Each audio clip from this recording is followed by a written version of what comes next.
Oliguria oliguria का मतलब होता है कि यूरिन का फॉर्मेशन जो 24 घंटा में जितना होना चाहिए उससे कम हो जाता है, उसको हम लोग ओलिगोयूरिया बोलते हैं। ये 24 आवर्स का लिया जाता है। नॉर्मल में 24 आवर्स में 1 से 2 लीटर यूरिन बनता है, ये फिक्स वहाँ पे होता है। लेकिन नॉर्मल कंडीशन में दोनों किडनी मिला करके इतना बनता है। लेकिन अगर किसी कारण से अगर वो 1 लीटर से कम अगर यूरिन बनता है तो उसको हम लोग क्या बोलते हैं, ओलिगोयूरिया बोलते हैं। ये तो हो गया ओलिगोयूरिया। अब क्यों बनता है, कम क्यों होता है? तो इसमें सबसे बड़ा क्या होता है ना कि अगर कोई पर्सन और पानी कम पीता है तब उस केस में क्या होता है ना, ओलिगोयूरिया होता है। दूसरा होता है यहाँ पर अगर एक्सेस स्वेटिंग हो गया हो, एक्सेस डिहाइड्रेशन हो गया हो, डायरिया हो गया हो, इस सारे केस में क्या होते हैं ना, ओलिगोयूरिया होते हैं। ये होता है फिजियोलॉजिकल केसेस। लेकिन कभी कभी पैथोलॉजिकल केस में क्या होता है, जैसे हाइपोटेंशन हुआ, बीपी लो होने के कारण, या फिर कार्डियक फेलियर हो गया, या फिर किडनी फेल हो रहा है, खास करके एक्यूट रीनल फेलियर के केस में ओलिगोयूरिया होता है। क्रोनिक सीआरएफ में भी होता है, लेकिन सीआरएफ में मोस्ट कॉमन ओलिगोयूरिया होता है। लेकिन एआरएफ में क्या होता है ना कि उसमें ओलिगोयूरिया ज़्यादा मिलता है आपको।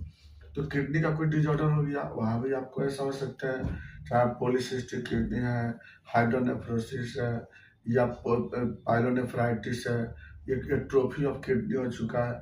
इस सारे केस में आपको ओलिगोयूरिया होते हैं।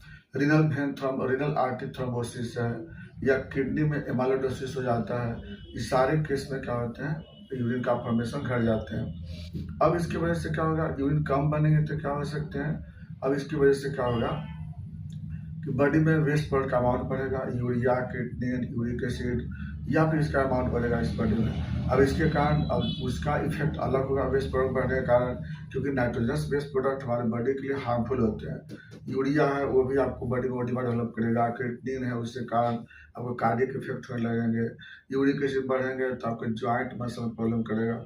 इसीलिए ओलिगोयूरिया अगर है किसी पेशेंट का तो उसके बारे में लोग टोटल मतलब पता लगा दिया, ट्रीटमेंट कर लेते हैं।